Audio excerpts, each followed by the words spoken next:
Hello friends, social science study room में आपका स्वागत है। अभी हमारी पॉलिटी की क्लासेस चल रही है। 8th क्लास की पॉलिटी हम पढ़ रहे हैं, चैप्टर नंबर 8 हास्याकरण से निपटारा। ठीक है, इसके पहले हम हास्याकरण की समझ पढ़ चुके हैं कि हास्याकरण क्या होता है और कौन कौन से समुदाय के लोग हैं जो हास्याकरण का शिकार हो रहे हैं। अब हम पढ़ेंगे कि उन हास्यकरण से कैसे छुटकारा पाया जा सकता है और सरकार किस तरह से उसे निपटारे के लिए, उसे निपटने के लिए, यानी कि उसको हास्यकरण को दूर करने के लिए कार्य कर रही है। ठीक है, क्योंकि समाज में अगर कुछ इस तरह की कुरीतियां हो या कुछ इस तरह के काम होते हैं तो उसके लिए सरकार को काम करना जरूरी होता है। ओके, क्योंकि सरकार के द्वारा कानून बनाने के बाद ही समाज की कुरीतियों का अंत होता है, तो उनको काम करना इसमें जरूरी होता है। इससे पहले मैं बता दूं बेटा, वीडियो स्टार्ट करने के पहले, कि साथ के साथ मेरी जो रिवीजन क्लासेस हैं वो भी चल रही है। ये 2-3 चैप्टर मेरे पॉलिटी के रह गए थे थ्योरी के, तो वो मैं कराऊंगी, क्योंकि थ्योरी बहुत इंपॉर्टेंट है। थ्योरी मैं बार बार बोलती आई हूँ कि थ्योरी पढ़ना बहुत जरूरी है। साथ के साथ मैं रिवीजन क्लासेस भी कराती जा रही हूँ। अभी पेडालॉजी के एक वीडियो मैंने शेयर की थी कि उसमें सिर्फ पेडालॉजी के क्वेश्चन है, तो याद रखिएगा अभी 1-2 और पेडालॉजी के वीडियो शेयर करूंगी। साथ के साथ में जो क्वेश्चन पेपर है वो भी आपको, जो प्रीवियस ईयर के क्वेश्चन पेपर है उसका भी रिवीजन कराती चलूंगी, क्योंकि इससे क्या होगा प्रीवियस ईयर के क्वेश्चन पेपर के रिवीजन से, क्योंकि अब आपको प्रैक्टिस की जरूरत है। ठीक है, एक हफ्ता हमारे पास है, मान लीजिए एक हफ्ता भी नहीं है, अब तो एक हफ्ता भी हमारे पास नहीं है, हम यही मान के चलते हैं। तो हमें क्या है, हमें प्रैक्टिस की जरूरत है। अब हमें प्रैक्टिस करना है। टाइम, आप टाइम के लिए देखिए कि टाइम आप कैसे मैनेज करेंगे। टाइम मैनेजमेंट के लिए आपको प्रैक्टिस करना है, जम के प्रैक्टिस करना है। प्रीवियस ईयर के क्वेश्चन पेपर की प्रैक्टिस करिए।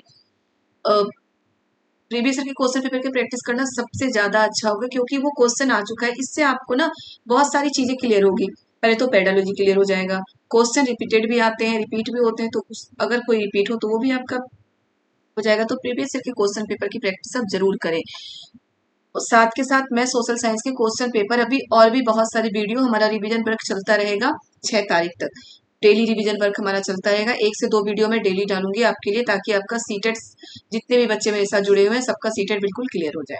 ओके, और बिल्कुल होगा क्लियर। आप मन से पढ़ें, तरीके से पढ़ें, ढंग से पढ़ें, टाइम ज्यादा दें। अब एक हफ्ता है तो एक हफ्ते बिल्कुल लग के और कुछ मत सोचिए, बस सीटेट के लिए तैयारी करिए।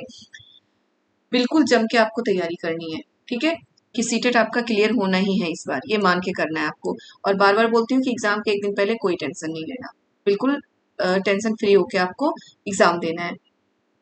और जो भी मैं पढ़ा रही हूँ बेटा, वो सीटेट के लिए नहीं, उसके बाद जो डीएसएसबी का एग्जाम होगा या फिर बीपीएससी और भी कॉम्पिटिशन के एग्जाम है, उसके लिए भी ये बहुत ज्यादा हेल्पफुल है। तो आप ये वीडियो जरूर चेक करते रहें, क्योंकि उन सब चीजों के लिए भी ये बहुत ज्यादा हेल्पफुल है। ओके, तो चलिए अब मैं स्टार्ट करती हूँ हमारा वीडियो। हमारा पॉलिटी की क्लास है, जो थ्योरी की क्लास है, चैप्टर नंबर 8 क्लास की पॉलिटी है, चैप्टर नंबर 8 हास्याकरण से निपटारा। पीछे हम पढ़ चुके हैं कि हास्या समुदाय कौन कौन से हैं और किस तरीके से वो हास्याकरण पर मतलब कि हास्याकरण में किस तरह से वो हास्य का शिकार होते गए। अब हम पढ़ेंगे कि सरकार के द्वारा किस तरह से इससे निपटारा करते हैं सरकार। तो याद रखिए कि हमारे साथ अगर कोई प्रॉब्लम हो रही है, समाज के कुछ लोगों के द्वारा अगर हमारे साथ कोई किसी भी तरह की प्रॉब्लम हो रही है, संविधान में जो नियम है, संविधान में जो कानून है, उसका जब उल्लंघन हो रहा है, उसका उल्लंघन करके जो मौलिक अधिकार है, मौलिक अधिकार का उल्लंघन करके हमें सताया जा रहा है, तो हमें ये सरकार को बताना पड़ता है। ठीक है, अगर हम सरकार को बताएंगे नहीं तो सरकार को इस बात की पता ही कहाँ चलेगी कि हमारे साथ कोई प्रॉब्लम है। तो जो हाशियाई समुदाय के लोग थे वो भी सरकार को बताते हैं, बहुत तरीके से आंदोलन करके, मतलब बहुत तरीके से वो सरकार को अपनी प्रॉब्लम बताते हैं। उसके बाद सरकार इन चीजों के लिए मतलब संघर्ष, आत्म परिष्करण, बहुत तरीके से वो सरकार को बताते हैं, और फिर सरकार इनके लिए बहुत सारे नियम और कानून भी बनाते हैं। ओके, देखिए, इन समूहों को विकास का लाभ प्रदान करने के लिए सरकार की ओर से तरह तरह के नीतिगत प्रयास किए गए। अब क्या हुआ, जो आदिवासी होते हैं, जो हम आदिवासियों के बारे में पिछले चैप्टर में पढ़ चुके हैं, मुस्लिम के बारे में पढ़ चुके हैं, दलितों के बारे में, तो इन समूहों को क्या है, विकास का लाभ प्रदान करने के लिए सरकार की ओर से किस तरह से नीतिगत प्रयास किए गए हैं वो हम इस चैप्टर में देखेंगे। ओके, तो देखिए, सबसे पहले मौलिक अधिकारों का उपयोग। बेटा, मौलिक अधिकार जितने भी हैं, याद रखिएगा, जितने भी मौलिक अधिकार हैं वो सभी के लिए हैं, हमारे देश के सभी नागरिकों के लिए वो मौलिक अधिकार है। और मौलिक अधिकार हमारे देश के सभी नागरिकों के लिए, उसके साथ साथ भी क्या है कि मौलिक अधिकार के आप सारे अधिकार देख लो, समानता का अधिकार, स्वतंत्रता का अधिकार, शैक्षणिक अधिकार, सांस्कृतिक अधिकार, ये सभी अधिकार क्या है, इसका फायदा ज्यादा कौन उठा सकते हैं, जो अल्पसंख्यक है। फायदा तो सभी को है, हमें है, आपको, सबको फायदा है, लेकिन अल्पसंख्यक इससे मौलिक अधिकार के थ्रू उनके साथ जो भेदभाव हो रहा है उससे मतलब कि उससे वो निपटारा पा सकते हैं। तो सबसे पहले क्या है, जो मौलिक अधिकार का उपयोग अल्पसंख्यक को या फिर जो हाशिए पे हैं लोग उनको आगे बढ़ाने के लिए किया जाता है। देखिए संविधान में ऐसे कई सिद्धांत सूत्रबद्ध किए गए हैं जो हमारे समाज और राज्य व्यवस्था को लोकतांत्रिक बनाते हैं।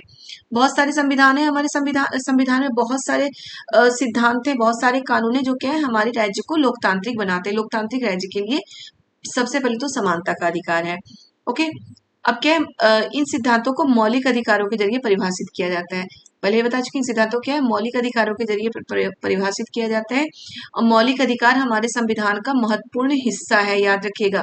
हमारे संविधान का सबसे महत्वपूर्ण हिस्सा क्या है, मौलिक अधिकार है, क्योंकि मौलिक अधिकार के जरिए ही अल्पसंख्यक को बहुसंख्यक के मतलब कि प्रेशर या फिर बोल सकते हैं कि बहुसंख्यक जो अल्पसंख्यक को सताते हैं उससे बचा रहा है, मौलिक अधिकारी उससे बचा रहा है। ठीक है, अब देखिए क्या है, जहां तक हाशियाई तबकों की बात है उन्होंने अधिकारों को दो तरह से इस्तेमाल किया। जो हाशियाई तबके हैं यानी कि SC ST और मुस्लिम, इन्होंने क्या किया है, अधिकारों को दो तरह से इस्तेमाल किया। पहला क्या है, अपने मौलिक अधिकारों को जोर देकर उन्होंने सरकार को अपने साथ हुए अन्याय पर ध्यान देने के लिए मजबूर किया। अभी मैं आपको बता चुकी हूँ कि हमारे साथ कोई अन्याय हो रहा है तो हम सरकार को ये बताएंगे, सरकार का ध्यान उस ओर आकर्षित करेंगे ना कि हमारे साथ ये अन्याय हो रहा है, तभी तो सरकार उसके लिए कोई कानून बनाएगी, सरकार उसके लिए कोई काम करेगी। तो मौलिक अधिकार के जरिए क्या हुआ, अधिकारों पर जोर देकर ये हाशियाई समुदाय के लोग क्या करते थे, सरकार को अपने साथ हुए अन्याय पर ध्यान देने के लिए मजबूर करते हैं। और दूसरा क्या, उन्होंने इस बात के लिए दबाव डाला कि सरकार इस कानून को लागू करे। और साथ के साथ वो क्या करते हैं, सरकार को इस बात पर दबाव डालते हैं सरकार के ऊपर कि उस कानून को लागू करे, इन कानूनों को लागू करे, ऐसे कानूनों को लागू करे जिस कारण उनके साथ भेदभाव ना हो। तो दो तरीके से, एक तो मौलिक अधिकार के थ्रू सरकार पे दबाव डाल सकते हैं, मान लो किसी के साथ भेदभाव हो रहा है, ठीक है, तो भेदभाव हो रहा है तो मौलिक अधिकार के थ्रू वो सुप्रीम कोर्ट में जा सकते हैं, सुप्रीम कोर्ट के थ्रू वो सरकार के ऊपर दबाव डाल सकते हैं कि हमारे साथ भेदभाव हो रहा है तो हमें ये अधिकार मिलना चाहिए। और दूसरा क्या है, सरकार पे इस बात के लिए दबाव डालते हैं कि हमारी सुरक्षा के लिए, यानी कि जो हाशियाई समुदाय के लोग हैं वो सरकार पर दबाव डालते हैं कि हमारी सुरक्षा के लिए आप ऐसे कानून बनाएं ताकि हमारे साथ भेदभाव ना हो। तो ये दो तरीके हैं जो हाशियाई समुदाय के लोग अपना चुके हैं अपने साथ भेदभाव से छुटकारा पाने के लिए। ठीक है, अब देखिए संविधान, बेटा याद रखना, संविधान 21, 22, 15 हम पढ़ते आ चुके हैं पिछले से। 39A भी पढ़ चुके हैं, संविधान अनुच्छेद। अब हम अब अनुच्छेद 17 के बारे में हम पढ़ेंगे। जितने भी अनुच्छेद इसमें दिए गए हैं सीरियल नंबर से आपको नोट कर लेना है। ठीक है, अनुच्छेद 15, 17, 21, 22 और 39A सीरियल नंबर से नोट करना। इसमें क्या बोला गया है, DK बसु दिशा निर्देश, ये भी मैं आपको बता चुकी थी। ये सारी चीजों को आपको बहुत अच्छे से नोट करना है। किस लिए है ये अनुच्छेद, किसके लिए बनाया गया है, किस लिए बनाया गया और इसमें क्या क्या बातें की गई है। ठीक है, जैसे कि ये देखिए संविधान के अनुच्छेद 17 के अनुसार अस्पृश्यता या छुआछूत का उन्मूलन किया जाता है। तो ये चीज आ सकती है कि संविधान का अनुच्छेद 17 किस लिए है, किसके लिए है, तो किसके लिए है, अस्पृश्यता और छुआछूत का अंत किया जाता है। तो संविधान का अनुच्छेद 17 दलितों के लिए, SC ST इनके लिए है। ठीक है, SC ST के लिए अनुच्छेद 17। और इसमें क्या बात की गई है, अस्पृश्यता और छुआछूत, जो कि भेदभाव होता है ना, छुआछूत होता है, अस्पृश्यता जो दलितों के साथ पहले होता था भेदभाव कि उन्हें मंदिरों में नहीं जाने देते थे, उससे सार्वजनिक कुएं से पानी नहीं पीने देते थे। तो इन चीजों के लिए, इन चीजों को खत्म करने के लिए कहाँ पे है, कौन से अनुच्छेद में लिखा गया है, संविधान के अनुच्छेद 17 में। ठीक है, बिल्कुल आपको याद रखना है। संविधान के अनुच्छेद 17 किस चीज की गारंटी देती है, अस्पृश्यता और छुआछूत के अंत की गारंटी देती है, उन्मूलन की गारंटी देती है। इसका मतलब यह है कि अब कोई भी व्यक्ति दलितों को पढ़ने, मंदिरों में जाने और सार्वजनिक सुविधाओं का इस्तेमाल करने से नहीं रोक सकता है। ठीक है, कि अब कोई भी व्यक्ति दलितों को पढ़ने, मंदिर में जाने, अब जो हम ओम प्रकाश वाल्मीकि के बारे में पढ़ चुके थे कि उन्हें अलग बिठा के पढ़ाया जाता था, उन्हें हमेशा ही हर दिन स्कूल की सफाई करने में रखा जाता था और कोई काम उनसे मतलब लोगों से बच्चों से, दूसरे बच्चों से उन्हें दूर बिठाया जाता था। ठीक है, तो ये सारी चीजें हम नहीं कर सकते किसी भी दलित के साथ। उन्हें मंदिरों में जाने से नहीं रोक सकते, सार्वजनिक सुविधाओं का इस्तेमाल करने से उन्हें नहीं रोक सकते। ये सारी किस चीजें में है, संविधान के अनुच्छेद 17 में। ठीक है, क्लियर हो गया बेटा, संविधान का अनुच्छेद 17। हर अनुच्छेद को बहुत अच्छे से करना है, कहीं ना कहीं से तो आएगा ही एक ना एक, बिल्कुल याद रखना है आपको। अब संविधान के अनुच्छेद 15 में, संविधान के अनुच्छेद 15 में कहा गया है कि भारत के किसी भी नागरिक के साथ धर्म, नस्ल, जाति, लिंग या जन्म स्थान के आधार पर भेदभाव नहीं किया जाएगा। बेटा याद रखिएगा कि जो हम समानता का अधिकार मौलिक अधिकार में भी पढ़ चुके हैं संविधान का अनुच्छेद 15 कि मौलिक अधिकार का जो समानता का अधिकार है वो संविधान के अनुच्छेद 15 पर ही आधारित है। ये क्वेश्चन भी आ जाता है, कई बार आ भी चुका है सर, ये कि जो संविधान का अनुच्छेद ये मौलिक अधिकार में जो समानता का अधिकार है वो किस अनुच्छेद पे आधारित है, वो तो संविधान के अनुच्छेद 15 पे आधारित है। ठीक है, क्योंकि मौलिक अधिकार में समानता के अधिकार के पे ही बोला गया है कि धर्म, नस्ल, जाति, लिंग के आधार के और जन्म स्थान के आधार पर किसी के साथ कोई भेदभाव नहीं किया जाएगा। और यही चीज हमारे संविधान के अनुच्छेद 15 में ही है। तो 15 के आधार पर ही जो मौलिक अधिकार का हमारा समानता का अधिकार है वो भी है। तो मेरे ख्याल से आपका ये भी क्लियर हो गया होगा। अनुच्छेद 17 अनुच्छेद 15 दोनों क्लियर हो गया होगा। अनुच्छेद 17 में अस्पृश्यता और छुआछूत का अंत किया गया है, दलितों के लिए अनुच्छेद मतलब दलितों के फेवर में है। अनुच्छेद 15 किसके लिए है कि धर्म, नस्ल, जाति, लिंग और जन्म स्थान के आधार पर किसी के साथ किसी भी तरह का भेदभाव नहीं किया जाएगा। ये क्या है, ये लड़के और लड़कियों के लिए भी याद रखिएगा, समानता के अधिकार की बात करता है अनुच्छेद 15 कि सभी के साथ समान अधिकार, सभी को समान अधिकार दिया जाएगा और सभी के साथ समान व्यवहार किया जाएगा। तो अनुच्छेद 15 में ये बात है। अब है दलितों को लगता है कि कोई व्यक्ति या समुदाय या सरकार उनके साथ सही बर्ताव नहीं करते तो मौलिक अधिकारों का सहारा ले सकते हैं।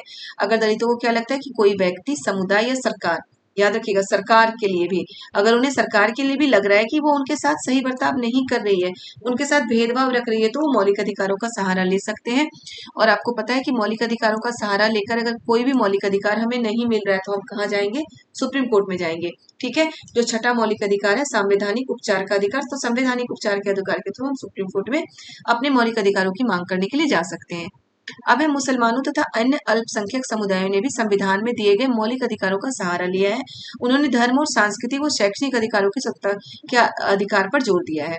जो मुसलमान तथा अन्य जो अल्पसंख्यक समुदाय है वो भी मौलिक अधिकारों का सहारा लेते हैं और धर्म, सांस्कृतिक और शैक्षणिक अधिकारों के लिए स्वतंत्रता के अधिकारों पर जोर देते हैं। ठीक है, अब इसका उद्देश्य यह है कि इन समूहों की संस्कृति पर ना तो बहुसंख्यक समुदाय की संस्कृति का वर्चस्व हो और ना ही इन्हें नष्ट किया जाए।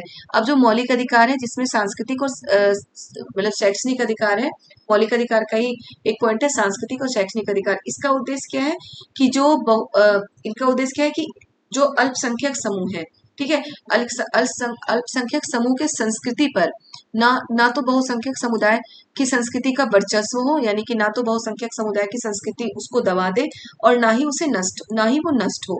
तो इसी को प्रोत्साहन करने के लिए जो मौलिक अधिकार में सांस्कृतिक और शैक्षणिक अधिकार की बात की गई है। ठीक है, क्लियर हो गया। अब है हाशियाई तबकों के लिए कानून। अब हाशियाई तबकों के लिए किस तरह से कानून बनाया जाता है, क्या क्या कानून बनाया गया है हमारे देश में। हाशियाई तबकों के लिए खास कानून और नीतियां बनाई गई है, बहुत सारी नीतियां बनाई गई है। ऊपर हम पढ़ चुके हैं कि कानून बनाया गया है जिसमें अस्पृश्यता का अंत किया गया, ये भी एक कानून बनाया गया। तो ये नीतियां बनाने वाले कौन होते हैं, सरकार होती है।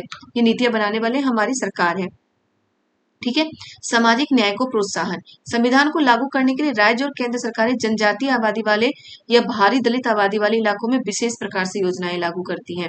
क्या है, सामाजिक न्याय को प्रोत्साहन। याद रखिएगा सामाजिक न्याय को प्रोत्साहन किया गया कि समाज में सबके साथ न्याय हो, सबके साथ अच्छा व्यवहार हो। तो ये कहाँ से होगा कि हम सभी को इक्वल मान के चले, सभी को समान मान के चले।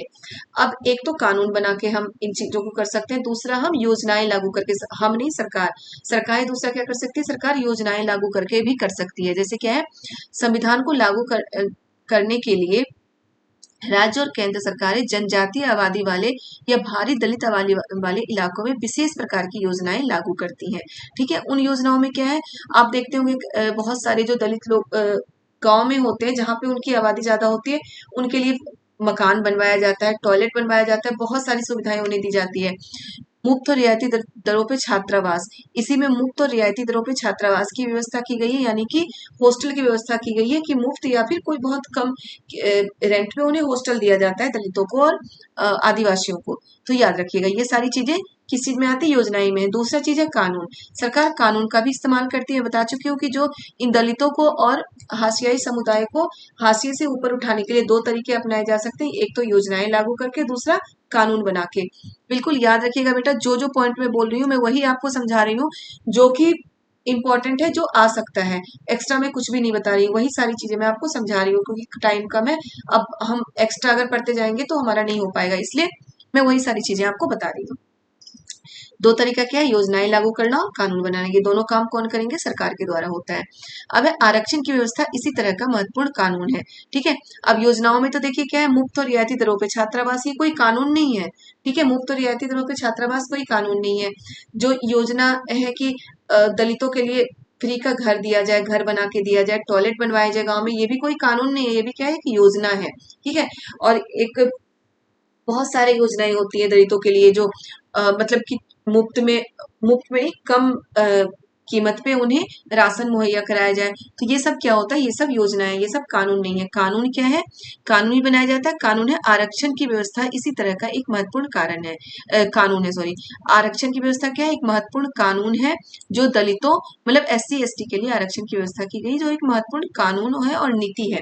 ठीक है, कानून है, नीति है कि ये एक कानून बना दिया गया है जिसमें क्या होता है कि दलितों को और SC ST को आरक्षण दिया जाता है। याद रखिएगा, SC ST को क्या होता है, जो अल्पसंख्यक होते हैं उन्हें आरक्षण दिया जाता है। आरक्षण यानी कि रिजर्वेशन दिया जाता है, नौकरी में रिजर्वेशन हो सकता है, ऐसे बहुत सारी चीजों में उन्हें बहुत सारे जो एजुकेशन होते हैं, पढ़ाई, उनमें भी उन्हें रिजर्वेशन दिया जाता है। उनकी फीस भी थोड़ी कम लगती है, इस तरह के आरक्षण उन्हें रिजर्वेशन दिया जाता है। ठीक है, अब देखिए कुछ ऐसी चीजें हैं जिनमें उन्हें रिजर्वेशन नहीं दिया जाता। वो क्या है, कॉलेज, खासतौर से मेडिकल कॉलेज जैसे पेशेवर संस्थानों में दाखिले के लिए सरकार ने कट ऑफ और न्यूनतम अंक सीमा तय की है। अब यहाँ पे क्या होता है कि इसका मतलब यह है कि संस्था में सभी दलित आदिवासी उम्मीदवार दाखिला नहीं पा सकते। उनमें उन्हीं दलित और आदिवासी विद्यार्थियों को दाखिला मिल सकता है जिन्होंने परीक्षाओं में अच्छा प्रदर्शन किया और न्यूनतम अंक सीमा से ज्यादा अंक प्राप्त किए हैं। तो ये भी जरूरी है कि मान लो कि अगर हम कुछ ऐसी चीजें, डॉक्टर जैसे मेडिकल कॉलेज है, उसमें तो लोगों की जान होती है ना उनके हाथ में, डॉक्टरों के हाथ में। तो इसमें अगर आरक्षण दिया जाएगा तो ये जो जीवन का अधिकार है उसके साथ खिलवाड़ हो सकता है। तो इसमें आरक्षण नहीं दिया जाता, इसमें एक कट ऑफ, न्यूनतम कट ऑफ कर दिया जाता है कि इतना कट ऑफ जो कर लेगा वही मतलब मेडिकल की पढ़ाई कर सकता है। ठीक है, तो इसमें आरक्षण नहीं दिया जाता है। अब देखिए आगे हम देखते हैं क्या है, दलित और आदिवासियों के अधिकारों की रक्षा। ऊपर हम पढ़ चुके किस तरह से अधिकारों की रक्षा। कार्यक्रम की शुरुआत में दलित समुदाय एक व्यक्ति सारे पुजारियों के पैर, यहाँ पे क्या है कि स्टोरी दी गई है कि जकमालपुर गांव के बारे में दिया गया है कि यहाँ पे क्या हुआ था कि यहाँ पे मतलब कोई त्योहार मनाया जाता था, 5 साल में एक बार स्थानीय देवता की पूजा होती थी।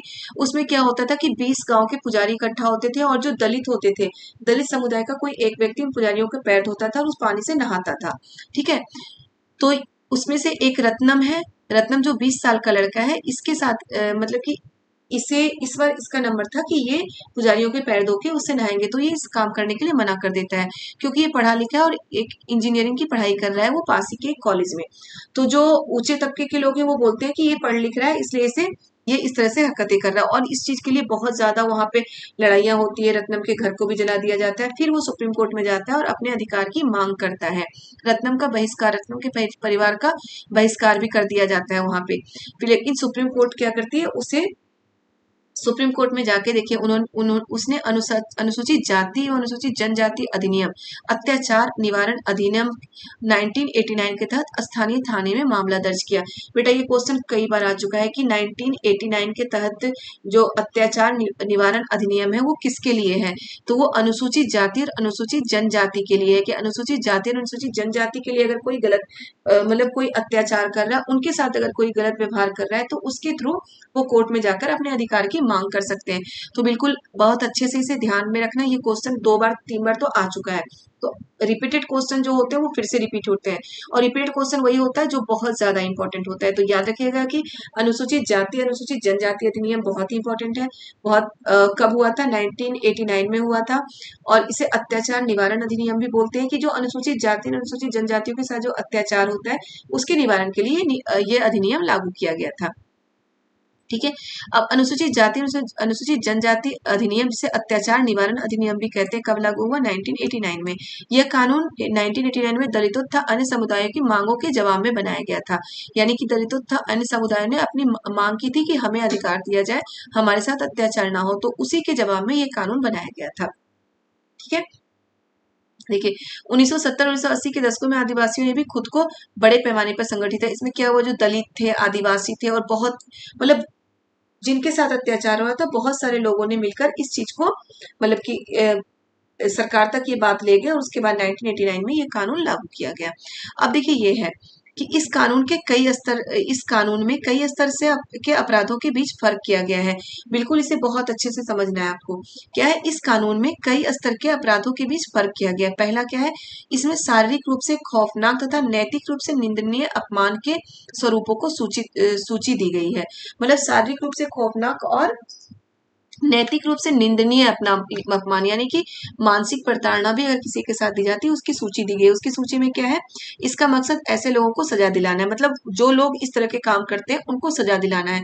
पहला क्या है देखिए, अनुसूचित जाति, अनुसूचित जनजाति के किसी भी व्यक्ति को कोई अखाद्य अथवा गंदा पदार्थ पीने या खाने के लिए विवश करना।